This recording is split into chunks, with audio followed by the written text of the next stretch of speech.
na matugunan ng mga bagay-bagay sa tamang panahon at pagkakataon para sa inyo.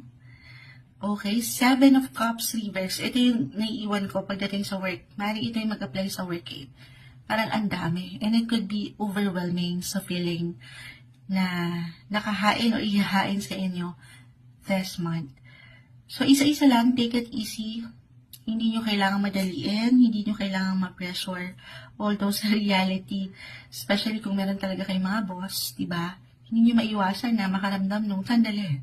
Oo, nakakapagod din.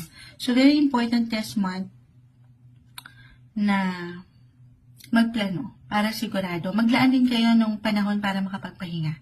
Kasi dito natin ipapasok para sa ilan na Moonchild, ang low bat ko ngayon. Low-key yung energy. For some, dalawa lang kasi ito, aking uulitin. Either sobrang lakas yung enerhiya or may pagkamababa.